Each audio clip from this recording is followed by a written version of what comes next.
அஸ்ஸலாமு அலைக்கும் வரஹ்மத்துல்லாஹி வபரகாத்துஹு. ஒரு முறை ஹஜ்ரத் உமர் ரலியல்லாஹு அவர்கள் பஹ்ரைன் நாட்டில் இருந்து அவர்களுடைய சமூகத்திற்கு கஸ்தூரி வந்திருந்தது அன்பளிப்பாக. அதனை நிறுத்து மோமீன்களுக்கு பங்கிட்டு கொடுப்பதற்கு யாராவது தயாராக இருக்கீங்களா அப்படின்னு சொல்லி கேட்குறாங்க. உடனே அவருடைய மனைவி ஆத்திகர் ரலியல்லாஹு அன்ஹா அவங்க நான் நிறுத்து கொடுக்குறேன் அப்படின்னு சொல்லி சொல்கிறாங்க.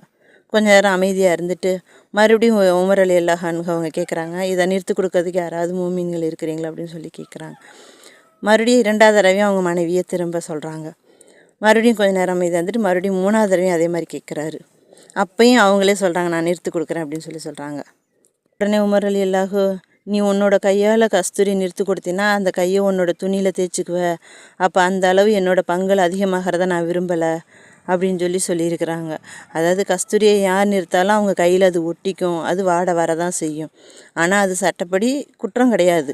அப்படி இருந்தாலும் கூட அந்த அளவு பங்கு கூட தன்னோட பங்கில் அதிகரிக்கக்கூடாது அப்படிங்கிறதுல அவங்க உறுதியாக இருந்தாங்க. அதாவது இது அவங்களுடைய ஈமானின் உச்சநிலையாக இருந்தது. பிறர் இந்த மாதிரி அவங்க அதை நிறுத்ததுனால அவங்க மேலே வாசனை வருதுன்ற ஒரு சொல்லக்கூடாது அப்படிங்கிறதுல அவங்க ரொம்ப உறுதியாக இருந்தாங்க. அந்த அளவுக்கு அவங்களுடைய ஈமானும் உறுதியாக இருந்தது.